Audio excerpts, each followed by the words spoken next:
Another time, a CVA staffer stated that you passed out in the back of a party bus. Is that true or false?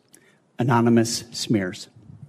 In 2014, while in Louisiana on official business for CVA, did you take your staff, including young female staff members, to a strip club? Mark Kelly puts Pete Hegseth under pressure in a tense hearing. A former Navy pilot questioning a man who wants to lead the U.S. military. Simple questions, but unclear answers. Kelly makes it clear. If he can't be honest about his past, how can he be trusted with national security? Watch closely, not just what he says, but what he avoids. Yet you haven't actually said what personal challenges it is that you've overcome when you've been asked about them. So I'm going to give you an opportunity here to be as forthright as you say you want to be. So while leading Concerned Veterans of America, there were very specific cases cited by individuals about your conduct. I'm going to go through a few of them, and I just want you to tell me if these are true or false. Very simple. On Memorial Day 2014, at a CVA event in Virginia, you needed to be carried out of the event for being intoxicated. Senator, anonymous smears. Just true or false? Very simple. Summer of 2014 in Cleveland, drunk in public with the CVA team. Anonymous smears. I'm just asking for true or false questions. True or false answers. An event in North Carolina, drunk in front of 3 young female staff members after you had instituted a no alcohol policy and then reversed it. True or false? Anonymous smears. December of 2014 at the CVA Christmas party at the Grand Hyatt at Washington, D.C., you were noticeably intoxicated and had to be carried up to your room. Is that true or false? Anonymous smears.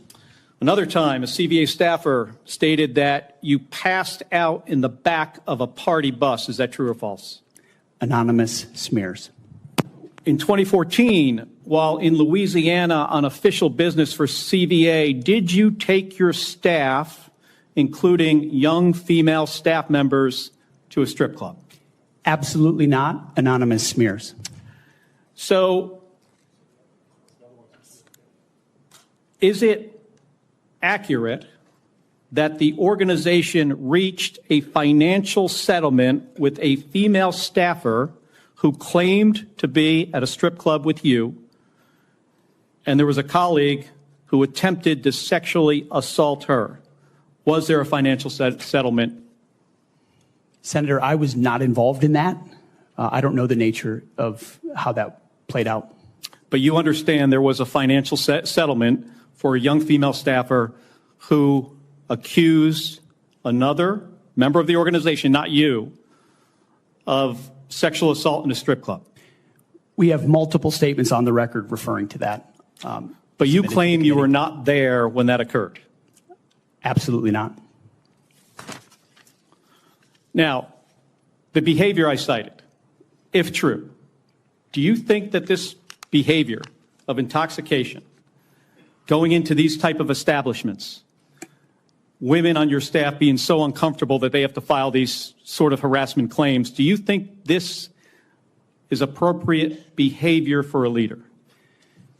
Senator, the overwhelming majority of anyone who's worked for me, including the on-the-record statements that have been submitted to this, with their name on it, on the record, men and women who worked with me every day, are the overwhelming preponderance of evidence that testify to my leadership and professionalism in leading Vets for Freedom and Concerned Veterans for America. Okay. My leadership has been completely impugned on these veterans organizations that did fantastic work. Mr. Hegseth, I'm not even going to go into the accusations. And we managed our financial books with integrity across the board. How many people, everybody who runs the campaign. I have limited time. I'm not going to get into the accusations that come from Fox News. I know you have some of your Fox News colleagues here. There were multiple instances of accusations against you about drinking on the job. All anonymous, all false, all refuted by my colleagues who I worked with for 10 years at 6 a.m. to 9 p.m. and everything. The challenge here for me, Mr. Hegseth, only seen me be professional is when there is discussion about personal challenges and you admittedly had issues with heavy drinking. It's hard to kind of square this, to square the circle here. It's kind of a difficult thing to do. Let me ask you if, I have about 90 seconds left here. If you had to answer these questions about sexual assault against you and your drinking and your personal conduct, would it have been different if you were under oath? Senator, all I'm pointing out is the false claims against me. Okay, I take it you do not want to answer that question. I walked into this hearing this morning concerned that you haven't demonstrated adequate leadership in your civilian roles. And this is a dangerous world we're living in here. And America cannot afford a Secretary of Defense who is unprepared for that mission. I'm going to leave with concerns about your transparency. You say you've had personal issues in your past, yet when asked about those very issues, you blame an anonymous smear campaign, even when many of these claims are not anonymous. Which is it?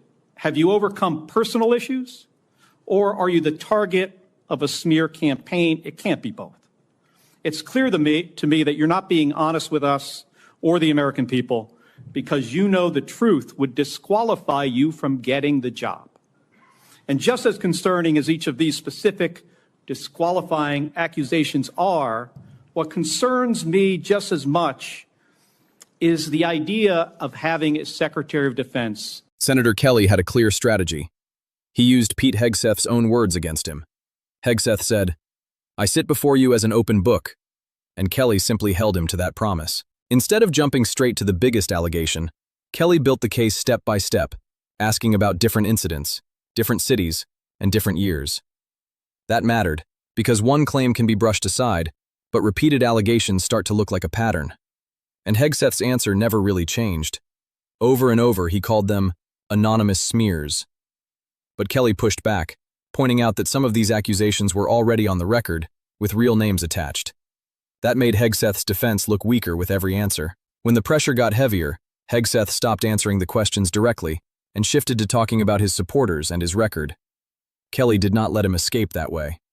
The sharpest moment came when Kelly said, "It can't be both." Hegseth could not claim he had overcome personal struggles while also dismissing every specific question about them as fake. At the end of the day, this was about trust. If someone wants to lead the Pentagon, they need to answer direct questions with direct answers. And on that point, Hegseth struggled badly.